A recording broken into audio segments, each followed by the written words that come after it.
আমি দুঃখের সাথে জনগণকে বলতে চাই, বিপ্লব পরবর্তী জনগণের আশা আকাঙ্ক্ষার যে সরকার আমরা দেখতে পাচ্ছি, খুব দুঃখের সাথে আমি বলতে চাচ্ছি, আমাদের কাছে মনে হচ্ছে এই বিপ্লব পরবর্তী গণতান্ত্রিক সরকার ক্যান্সার আক্রান্ত হয়েছে।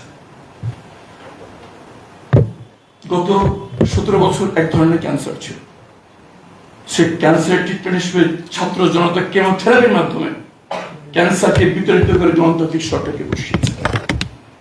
কিন্তু জনগণ, আমরা এই গণতান্ত্রিক সরকারের ভিতরে ডিপ স্টেটের প্রভাব নামক একটি ক্যান্সার উপসর্গ দেখতে পাচ্ছি। সেই উপসর্গগুলো কি? প্রথম উপসর্গ হচ্ছে স্বাধীন বিচার বিভাগ সচিবালয় বাতিল করা। দ্বিতীয় উপসর্গ কি? গণভোটের যে নতুন রাষ্ট্র সংস্কারের স্বপ্ন ছাত্র জনতা দেখেছিল, যার পক্ষে আমাদের এই গণতান্ত্রিক সরকারের সরকার প্রধান নিজে ভোটের পক্ষে ভোট চেয়েছিলেন, আজকে এই জনগণের গণতান্ত্রিক সরকার সেই গণভোটের রায়কে উপেক্ষা করছে। এটা হচ্ছে দ্বিতীয় উপসর্গ।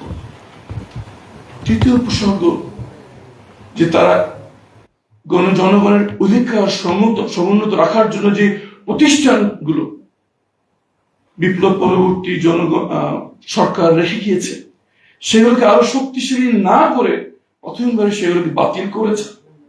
দ্বিতীয়ত এগুলো শক্তিশালী আকারে ফিরিয়ে আনার প্রতিশ্রুতি দিয়ে এমন একটি আইন খসড়া তারা ক্যাবিনেট অনুমোদন করেছে, যেটা এই দুটি প্রতিষ্ঠানকে বিকলাঙ্গ করে দেবে। আমি শুধু একটু নিজেকে প্রশ্ন করছি, আমি যখন গুম ছিলাম তখন কোন সাব ইন্সপেক্টর কি এই সাহস ছিল যে আমার গুমকে গুম বলে তদন্ত রিপোর্ট দাখিল করতে পারে? যখন মাননীয় প্রধানমন্ত্রী নির্যাতিত হচ্ছিলেন, তখন কি কোন সাব ইন্সপেক্টর এই চার্জশিট দাখিল করতে পারতেন যে জনাব তারেক রহমানকে নির্যাতন করা হচ্ছে, এটা টর্চার? যখন মাননীয় স্বরাষ্ট্রমন্ত্রী গুম অবস্থায় ছিলেন, তখন কি কোন সাব ইন্সপেক্টর এই সাহস ছিল যে স্বরাষ্ট্রমন্ত্রীর গুমকে গুম বলে চার্জশিট দাখিল করার? তাহলে কেমন করে এখন একজন সাব ইন্সপেক্টর একটা গুমকে গুম বলবে? যদি তাই হতো, তাহলে মিরাজ শেখের গুমকে সেই সাব ইন্সপেক্টর এখন গুম বলে চার্জশিট দাখিল করে ফেলত। আজকে প্রায় 3 মাস হতে চললো আমার একজন ভাই নিখোঁজ, মিরাজ শেখ নিখোঁজ। চাক্ষুষ সাক্ষীরা প্রমাণ দিয়ে সাক্ষ্য দিচ্ছে যে কোস্টগার্ডের জিম্মে তারা তাকে শেষবার দেখেছে। কোন পুলিশ ইন্সপেক্টর এখন পর্যন্ত সাক্ষী বা রিপোর্ট দিতে সাহস করেনি।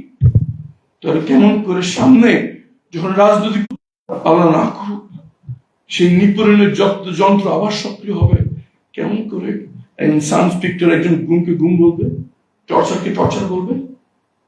তাহলে এই বিকলাঙ্গ গুম কমিশন, এই বিকলাঙ্গ মানবাধিকার কমিশন দিয়ে আমাদের জনগণের কোন অধিকারটি রক্ষা হবে? যদি এই আইন পাশ হয়, তাহলে আমি আমার প্রিয় জনগণদের বলতে চাই, প্রিয় জনগণ, আমার স্বাধীনতা, আপনার স্বাধীনতা আর বেশি দিন বাঁচিবে না।